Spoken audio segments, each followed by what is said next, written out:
Thank you. Good evening, everybody, and welcome to this month's meeting of the Audit and Standards Committee at Nuneaton and Bedworth Borough Council. Go straight on to agenda item 1, announcements.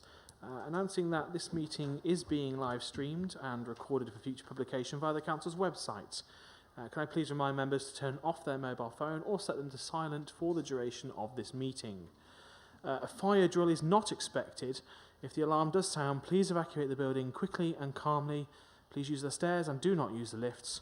Once outside the building, please gather outside the Virgin Money building.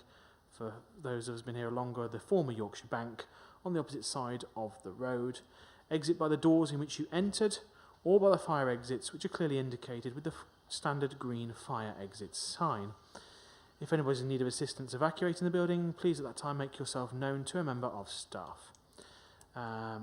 And again, just to advise that this meeting is recorded and being live streamed and for future broadcast. Agenda item 2, apologies. I've got apologies from Councillor Hocking, who is substituted by Councillor Phillips. Do we have any further apologies? No. Thank you very much. Agenda item 3, which is the minutes from the last meeting. To approve the minutes of the extraordinary meeting. No, apologies. No, to approve the minutes of the meeting held on the 20th of July. I'll propose those from the chair. Is there a seconder? Thank you, Councillor Kenner.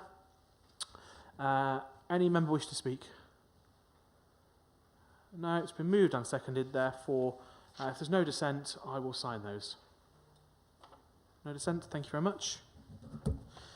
Agenda item 4, declarations of interest. To receive any declarations of disclosable or pecuniary interests or other interests in accordance with the Members' Code of Conduct.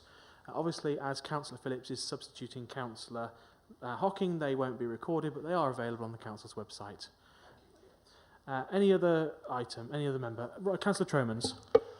Thank you, Chair. I'm not sure why, but this one's missing off, unlike the others, the Warwickshire County Council and other employment stuff. So, but that is on the Council's record. If they could just be added to future agendas. Thank you. So to clarify, that the item is on, for example, at full council, but it's not transposed across to this particular item. Obviously, my employment through Warwickshire County Council, Wetherby, and also my membership of the Chartered Institute of Credit Management. Thank you. Thank you very much. I'll ask that those are added into the minutes appropriately as when they come.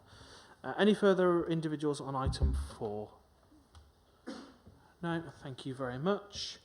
On to agenda item number 5, public consultation. I have no record of any public consultation, and we have no individuals in the public gallery either.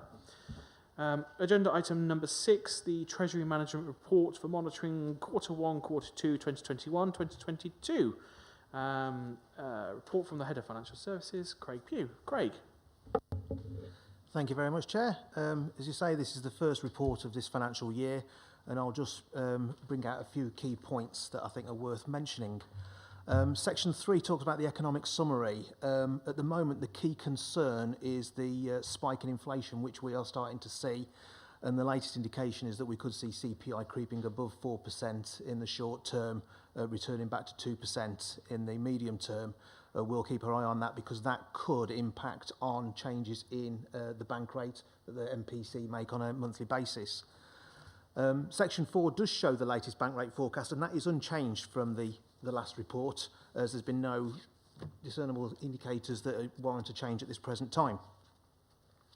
Section 5.4 shows the table of the portfolio at the end of June 2021, and you'll see that the actual investments have increased from 27 million at the end of last financial year up to 34.5 million, but you'll also notice that the return has dropped from 0.56 to 0.39. Reason being is that a number of investments have matured, they've reached their natural maturity, and the replacement investments that go out are seeing a much lower return than we had seen previously. So unfortunately, we are seeing a bit of a downward curve on returns at the present time. Sections 5.14 does show the average returns. And similarly, you'll see that the average return in the first quarter of 0.41 for our investment portfolio is lower than the 0.52 than we saw for the whole of last financial year for the same reasons. But the good news is that we are still in excess of the benchmarks that we monitor against, so that's a positive. Sections 515 through to 525 are the usual sections that give us an update on the Ccla property fund portfolio. Members will recall that last financial year we saw quite a significant dip in the capital value of that fund due to Brexit and the COVID impact that was seen in these property fund markets. The good news is that Q1 has seen a buoyant bounce back with an increase in the capital value of 64,000 against the 2 million invested, and subsequent to that we have seen further increases in that capital value, so that's positive.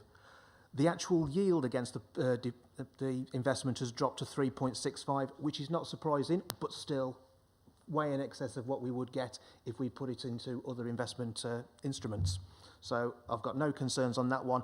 And as I say, the 3.65 is due to the level of voids that the fund is currently holding and obviously not getting a rental income on those assets. The investment activity can be seen at 5.26, and similarly to the final quarter of last financial year, you'll see that the fixed term deposits have all been Coventry Building Society. That is because there's been no other player in the market other than money market funds for actually taking these very short dated deposits, and that's where our cash flows have needed us to put these funds. We're getting 0.05, 0.07 on these short dated deposits with Coventry. If we were to put it in a money market fund, we'd be getting 0.01, 0.02. So we're trying to get a few extra ticks by using Coventry. We've also been taking advantage of NatWest, who've been quite active in the market with certificate of deposits for doing some more longer dated, not longer dated more than 1 year, but anything up to 1 year. And they've been paying quite actively up to 0.17, and at times, and we're looking at instruments at getting 0.2, which is double the current bank rate. So that's a positive that we can try and eke extra return to help the general fund and the housing revenue account, but also spread the maturity profile of our investments so we're not putting everything very short dated and leaving ourselves exposed. Even though we have used Coventry quite a lot and nationwide, NatWest a lot as well, no limits have been breached and all maturities have been repaid when they were expected, so I've got no problem with our counterparties there. The debt situation remains in a very large underborrowed position, and 5.28 shows a table where we're currently running at 21 million. It sounds a lot, but it is manageable. And while investment rates are very low, we're going to take advantage of that. The situation would be, if I was to externalise that debt, and I've said previously, we would have something called a cost of carry. I'd be borrowing at something like 2%, taking that money and putting it in the investment market at, as you can see, 0.05 potentially. So that would, the net difference would be a cost to the council. So while our cash flows are manageable and we can maintain that position, that's what we will do. But we do keep a close eye on the medium-term cash flows and also what the interest rate forecasts are. So we're not leaving ourselves exposed to a potential situation where we would need to borrow as a forced borrower at high rates. Section 6 goes into our Treasury and Prudential indicators, and the only exception I do need to highlight is the capital expenditure forecast, and I must make an apology because there's no total in that value there, but you have got the individual figures for the General Fund and the Housing Revenue account. The General Fund is seeing a higher indicator than the approved level that was approved by Council in February. That will be updated as part of the mid-year review. The General Fund budget is not overspent, and it was because of slippage that was approved by the Cabinet as part of the June report. So it is just a time lag of getting the indicator updated. I've got nothing else to add on that report, but happy to take any questions. Thank you, Chair. Thank you very much there, Craig. And can I also thank you for some of the tables where we can see some of the graphs a little better as well.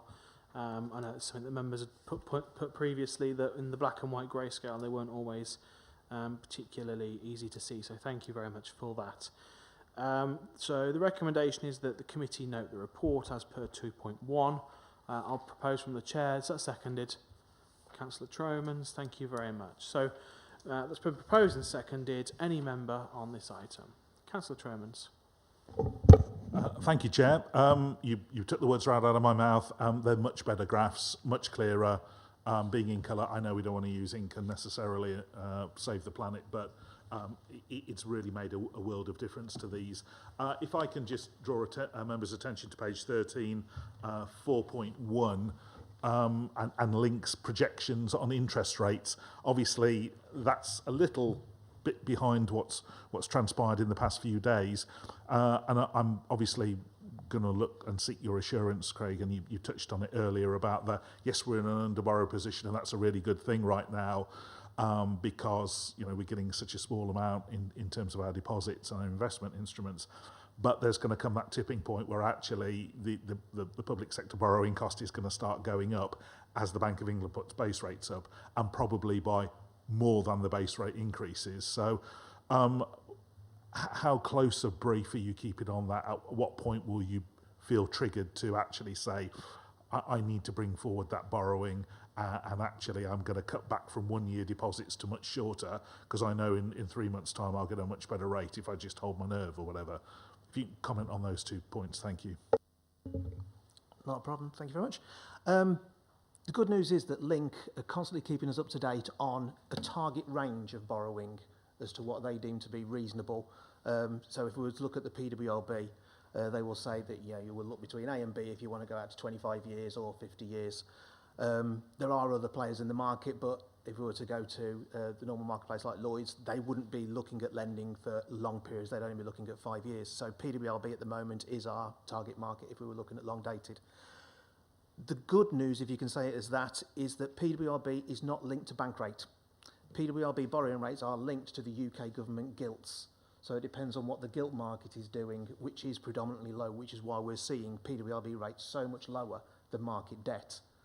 And obviously, if the government want to attract inward investment, they will not, they will offer a decent rate on PWLB, but the PWLB rate undercuts the UK gilt market by 1% that we can get. So that is also an indicator as to what we look at the gilt market to see if there's a forward potential for an increase in rates. That gives us a bit more comfort than rather just relying on the MPC decision making. Thank you, Chair. That's great. Thank you very much. Councillor Conacher. Thank you very much, Chair. Like Councillor Tromans, I am concerned about interest rates position going forwards. And I don't know if Craig has done a cash flow study or something what you do to see the sensitivity if interest rates do go quite a lot higher. Obviously, we've got a lot of pressures on the country at the moment. A lot of things are going wrong, which are causing then inflationary pressures on fuel and on particularly employment costs. So we could see a period of high, well, not high like in the 1980s and 90s, but we could see a relatively high bit of inflation. So I'd like the officer to reassure us about that going forward. And on the capital spending, there's been quite a bit of spending that's come up all of a sudden on purchasing properties for homeless. We've just bought one in Stocking Forward for 600,000. And I wanted to just have some reassurance that the cash flow and the capital spending knew about them, and we actually have the headroom for those, because they seem to be more than what had gone through full councils and budgets. Thank you, Chair. Thanks, Craig. Thank you very much. Councillor, I can confirm that with cash flow forecasting, I have got a 5-year model, and it does look at sensitivities in different interest rate scenarios.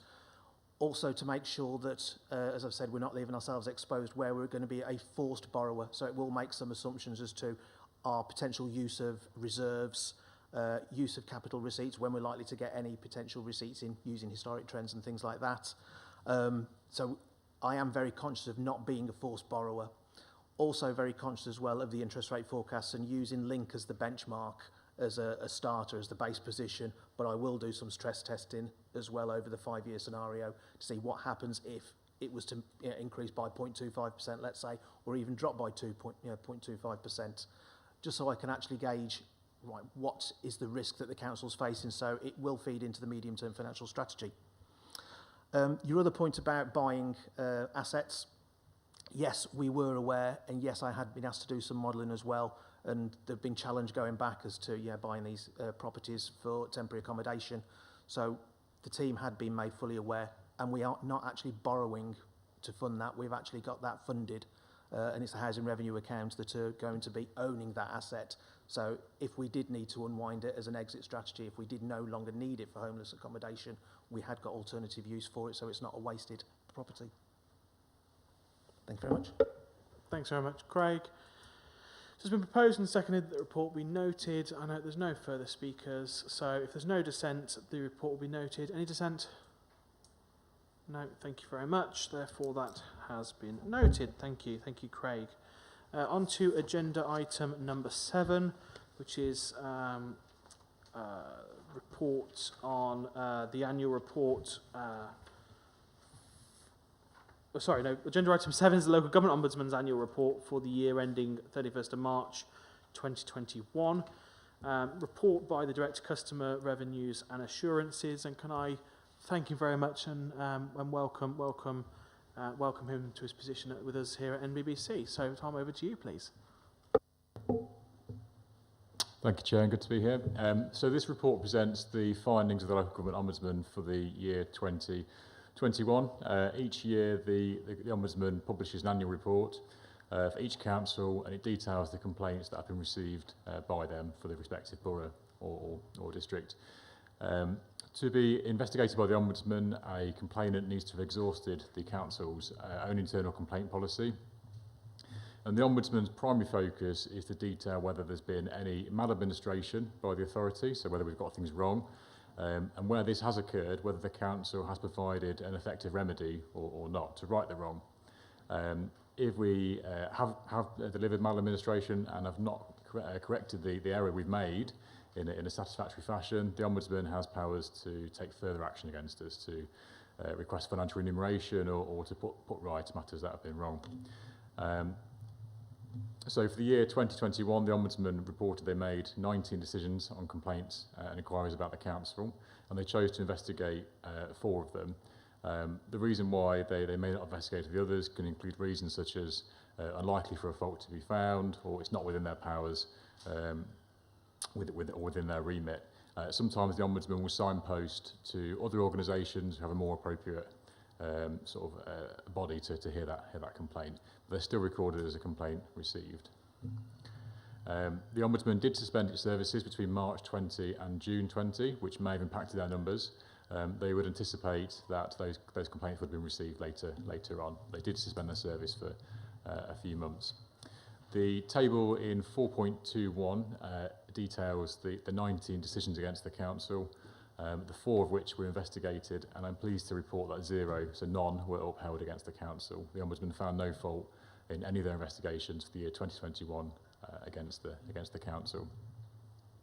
So generally a very positive report, and in summary a clean sheet in terms of upheld cases. Thank you very much for that report. The recommendation is at 2.1 that the contents of the report be noted. I'll move that from the chair. Is that fine? A seconder? Councillor Beetham, thank you very much. Any member? Councillor Tromans. Thank you, Chair. Hi, Kevin. Nice to meet you finally. It seems that a lot of these were out of scope of the Ombudsman. And it also seems that given the number of complaints that we have or expressions of dissatisfaction at the council, I'm just wondering how we make it clear to people that we have exhausted our internal process. You know, do we make it clear when we send them a final response that this is our final response? And then do we signpost the Ombudsman, and do we give them some idea of what the Ombudsman can and can't look into? With the caveat that yes, but we don't believe they can look into your case because it's out of scope for whatever reason, but you can still contact them, here's their details. Can you give us those kind of assurances, or is it kind of left to people to find out who the Ombudsman is and how to complain to them? Thank you. Yeah, so definitely. So the complaint response process is largely system driven. So an officer investigating a complaint needs to record their response or the content of their response into a system which handles the complaint, and that's templated. So the bottom section of a stage 2 complaint, which is the final stage of the council's complaint process, very clearly details the next steps. It explains this at the end of the council's final process, but if you remain dissatisfied, you can choose to contact the local government ombudsman, and it provides the details to be contacted.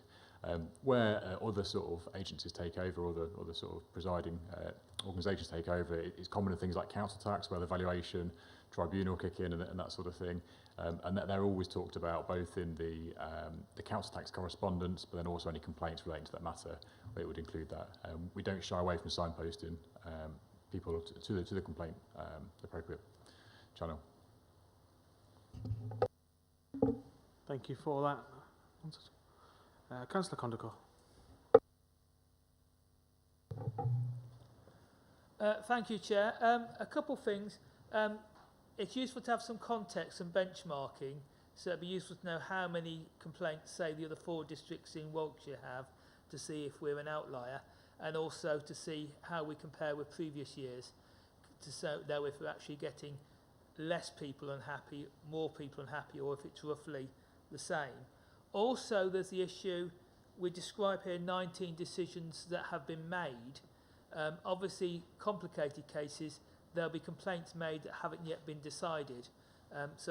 We're only seeing the ones that effectively were rejected. So it'd be useful if you could give an indication of what the workload is, if we're aware of that, of cases outstanding. Thank you, Chair. Yeah, I mean, in terms of benchmarking, this information is actually publicly available. If you go onto the Ombudsman's website and search for a council, you can see all decisions against that council and the result of them. They publish that annually, and I believe you can see a letter similar to what's contained in the report. Sort of in my personal experience, it's a very good clean sheet. I've not really seen that before in my exposure to local government. It's quite unusual. So well done in that respect to the organisation. And your final point was around timelines. So yes, that the potential does occur. So if a complaint was received towards the end of the financial year, it could be decided in the subsequent year. But the same would apply to the previous year. So you would hope, over reporting cycles, there'd be a bit of such a paribus and things would even out, and it'd be captured somewhere. But yes, I guess the potential could occur for one received in late March to be decided in April, to then be reported in the final report for the subsequent financial year. Thank you very much, Councillor Condacor. Yeah, in fact, I just wanted some clarity if you get told when complaints are made to the Ombudsman, so we know how many is outstanding. Because obviously if the Ombudsman's been working at a low capacity during COVID, yeah, we may have 20 that are in the pipeline and we may only have 2 or 3. So it will give us some confidence to know that there isn't a big iceberg or something hiding of complaints that haven't yet been determined. And it'd be good to know that we haven't got that iceberg effectively. Thank you. So I don't know the exact number, but certainly when the Ombudsman starts to investigate a complaint, that the first action they take is to write to the council and say, what's happened, can you give us the details, kind of thing. They let us know they're handling it. I don't believe there to be a huge backlog and an iceberg, so to speak, but I can take that away as an action and feedback as to what the particular outstanding number is. Thank you very much for that. Councillor Beetham. My question has already been answered, so thank you. Thank you, Councillor Beetham. So it's been proposed and seconded the report be noted as per the recommendation on 2.1. No more speakers. Is there any dissent? No, then that is moved and recommended. Thank you very much. That's the end of agenda item 7. Agenda item 8 is the annual report, the approval of the annual report for 2020-2021. As members will know, this is a draft report set out in Appendix A, which is the additional sheet provided to you this evening. It's attached to A. It summarises some of the key activities that the Audit and Standards Committee took place between May 2020 and May 2021, which predates pretty much all of us on this committee, given the number of newly elected members, particularly in addition to other members that weren't necessarily sitting on the committee at the time when the committee was that this report comes from.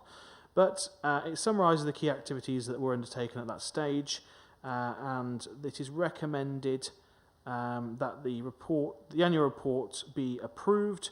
and be published on the council's website, circulated to all members, including co-opted members, circulated to all members of the management team, featured in the next available e-edition of the In Touch, and placed in the reception areas in both in the town hall and libraries across the borough. Whilst the report indicates the civic hall, I don't think it'd be appropriate to do that at this stage, given the use of the civic hall at present in its COVID capacity. So that's the one slight amendment to the paperwork there. Obviously, it won't be published in the civic hall for those understandable operational reasons in relation to our National Health Service. So that is where we are at the moment. The recommendation, therefore, is set out at 2.1, 2.2, and I'll so move those from the chair. Is there a seconder? Thank you, Councillor Downs. Any member wish to speak? Councillor Condacor. Thank you, Chair. It's a very short report. I don't know how it compares to previous years, but it doesn't really have any meat in it. It just seems to say if it's going okay. And clearly, at the end of the last administration, we did have serious backlogs and problems with the complaint system and various other systems. And I think it would be better if we had a bit more meat in this report with some comparisons, and particularly if hopefully things get better in the future, you can then compare a report for 21-22 with this report for 2021. I say it's a rather bland report that just sort of says, oh, we're doing all this, it's all okay. And I'm not minded to support it because I don't think it tells the residents anything about what's going on. Thank you, Chair. Philip, there's a specific point there about complaints toward the end of the last municipal year and those items. Obviously, given that that those would be the subject of pink paper items and not want to make anything. Have you got any comment you want to add on that at this time? Yes, thank you, Chair. As you say, the pink report is obviously not in the public domain, so we can't really comment upon that. In terms of the generality of complaints, I think that the majority of complaints from last year were disposed of or resolved by the end of the municipal year. I think there was one, Chair, that went through to hearing in this year, but beyond that, most of the, if not all of those other complaints were resolved. Thank you. So just to clarify, we're batting back that assertion that lots of things were held. That's not in your view as the monitoring officer? Yes, Chair, that's correct. Thank you very much for that. Councillor Beetham. Hi, thank you. So, having read through the report, specifically, I'd like to suggest, based on point 3.3, developing codes and protocols, if a subcommittee can be created on complaints, procedures and process, so that we can have a look at streamlining the complaints, procedures and processes. And I would also suggest, if this subcommittee is to be created, that one of the items it could look at would be the 20th report from the Committee on Standards in Public Life. Again, that would be basis in regards to streamlining and improving current systems.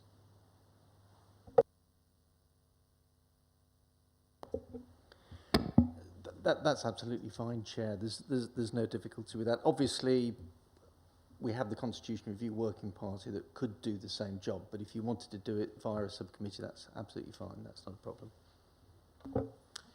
Thank you very much for that. Is it your view then, Councillor Beetham, that obviously given that the complaints procedure is almost a procedure or sub-procedure of linked to this committee rather than perhaps procedures of the entire chamber, for example, that it would be more appropriate to be looked at here as opposed to the Constitutional Review Working Party? Is that your recommendation, as it were?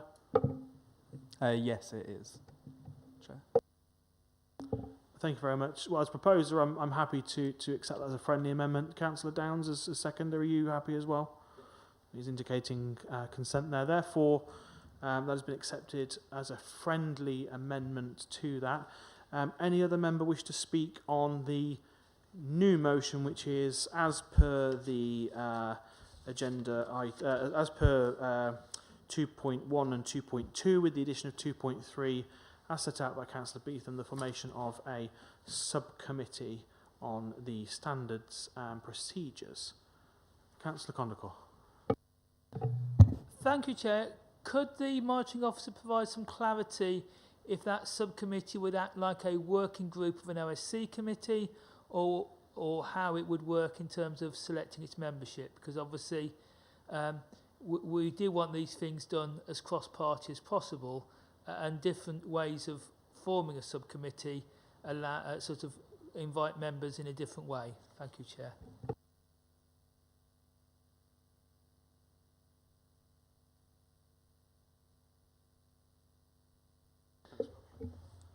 Yes, thank you, Chair. Obviously, it'll be for the committee to decide on the constitution of the subcommittee, and clearly the size of its membership. That would then dictate, it would be politically balanced as a result of it being a subcommittee, and therefore the appointments would then follow in accordance with the normal political balance rules, depending on the size of the committee and how it allocates those seats.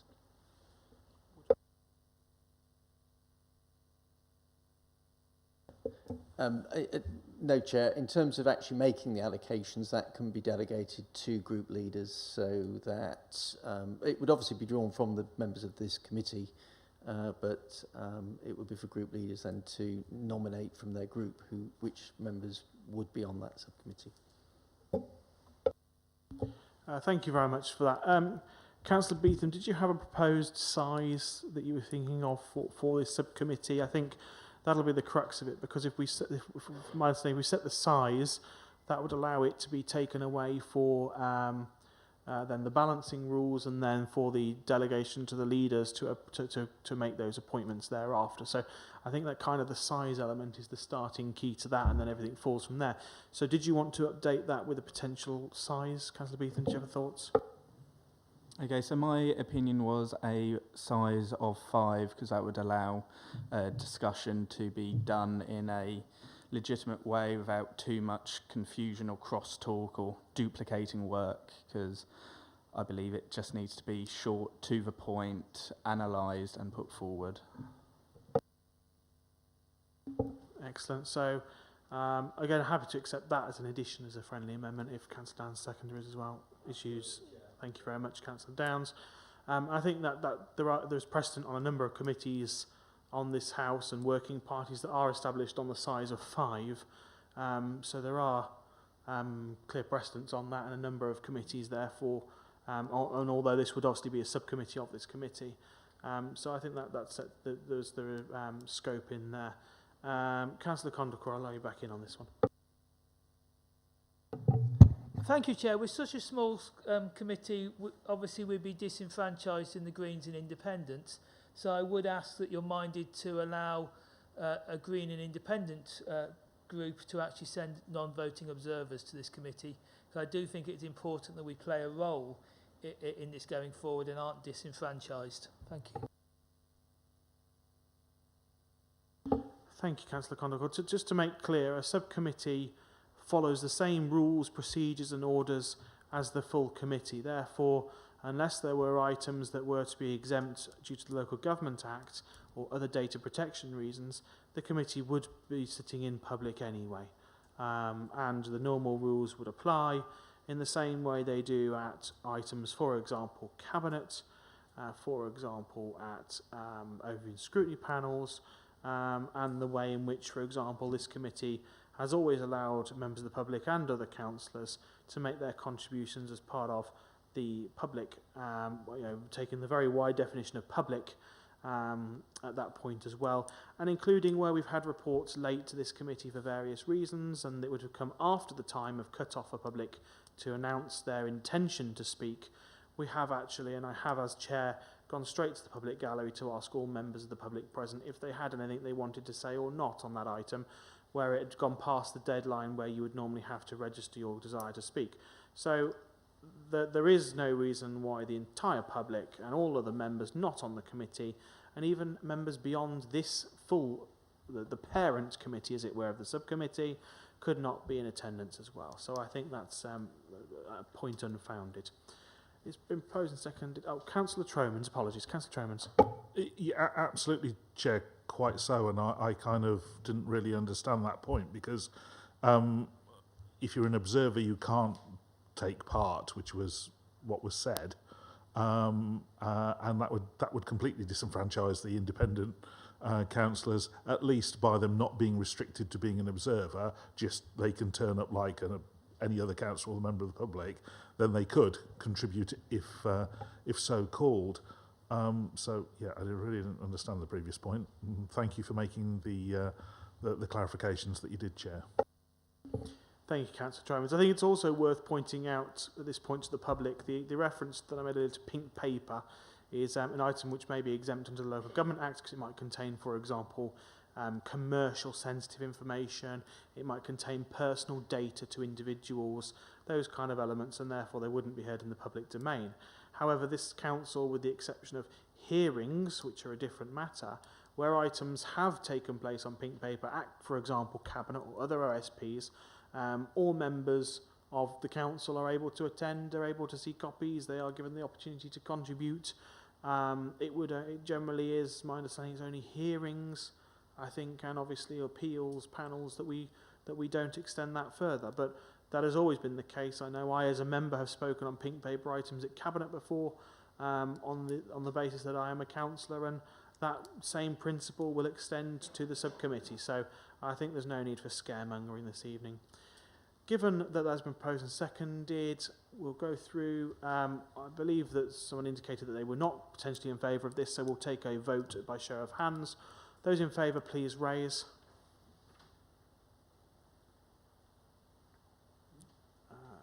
9.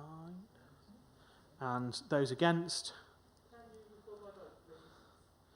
That's 1 against with a request to record the vote. And any abstentions? Obviously not. We've all voted. Thank you very much. That is passed. So after agenda item 8, we are on to agenda item number 9, which is any other items. Before I open up to the floor, there is one item that I wanted to draw council's attention to, to the committee's attention to. I apologise.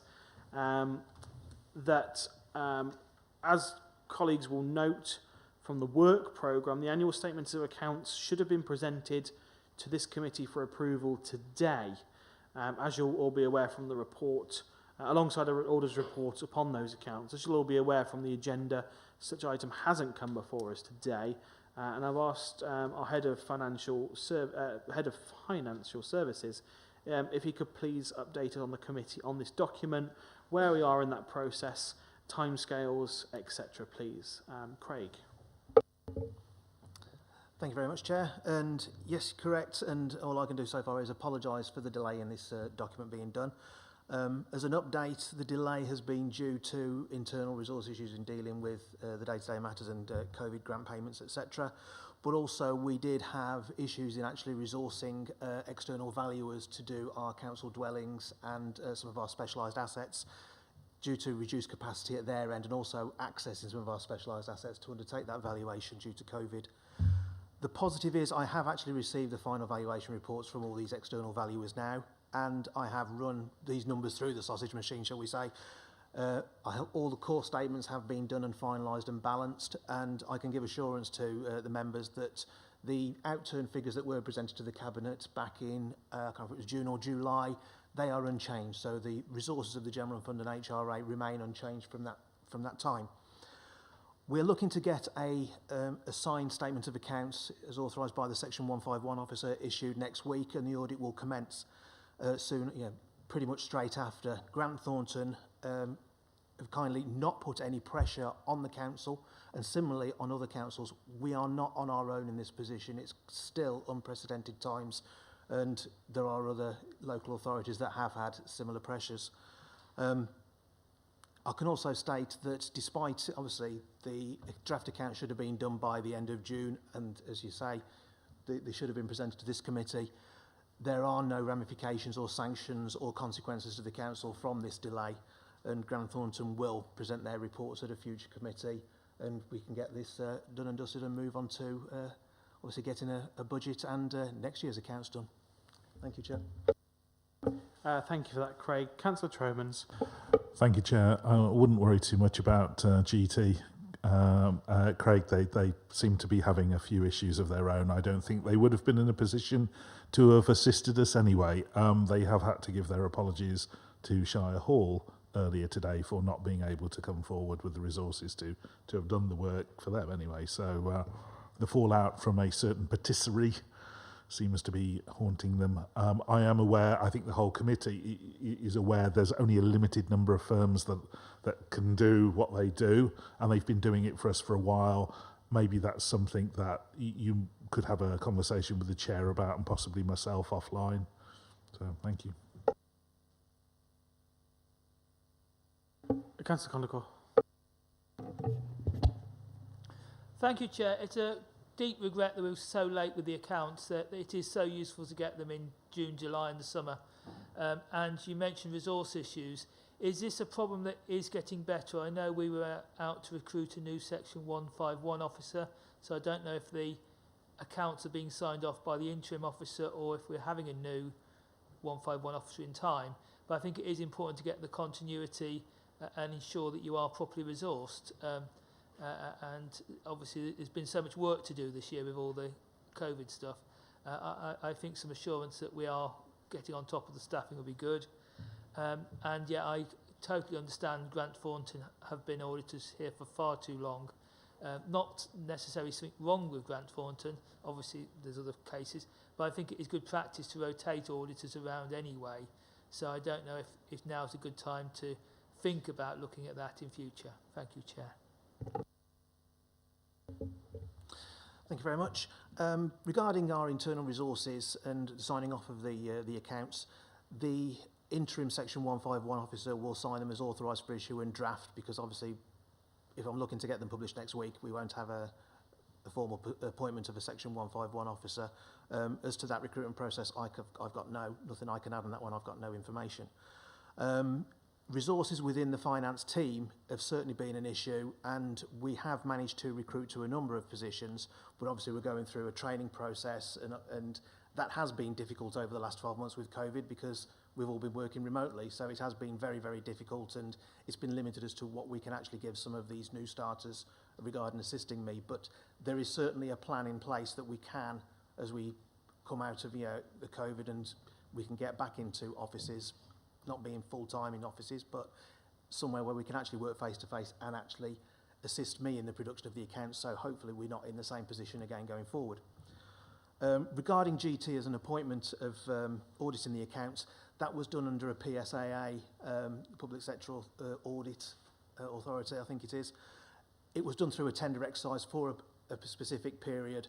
I think that's possibly got another year left to run, and what we don't know yet is what will happen, but it was done through a competitive tender exercise nationally, and they were awarded the West Midlands area for that particular cycle. So we will be looking at what our options are and whether we still continue with that PSAA appointment regime through a competitive tender, because there'll be potentially benefits, economies of scale, rather than us doing our own appointment, which will have other ramifications, because I don't think the committee, as it's currently made up, can actually sit as an audit committee if we appoint our own auditors. But that's something that we will have to look at. Thank you very much for that. I think if there's no further members at this stage, no. Just something I think just to draw out upon, Craig, if I can, just to clarify something I think you said. The documents and reports you have now back from the relevant external bodies, and there are no changes to the outturn as reported previously to Cabinet. Is that correct?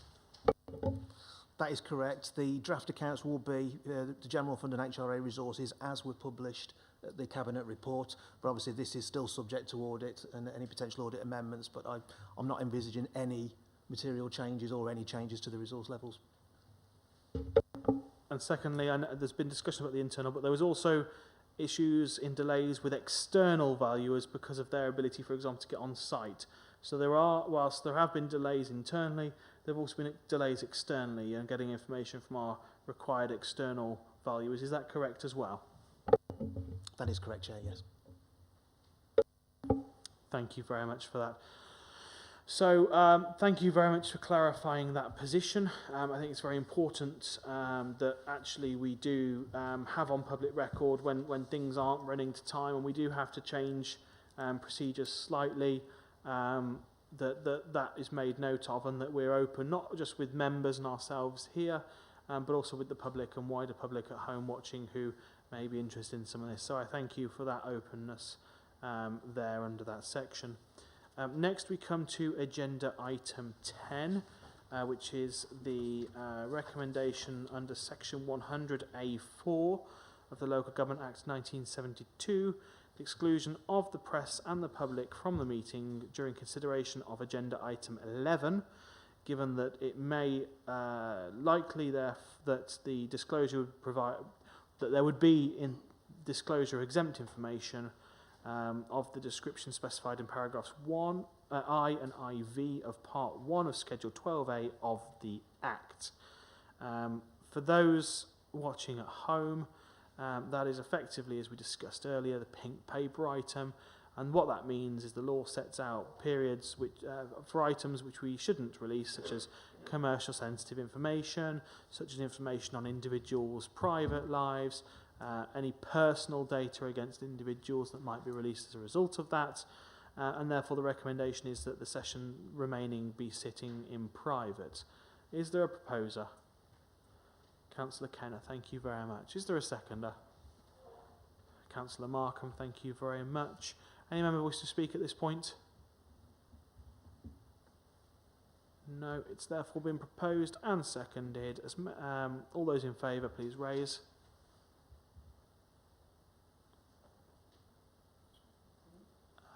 Those against? Any abstentions? 0. That motion is carried. Thank you very much to the members of the public watching this evening. Any press items?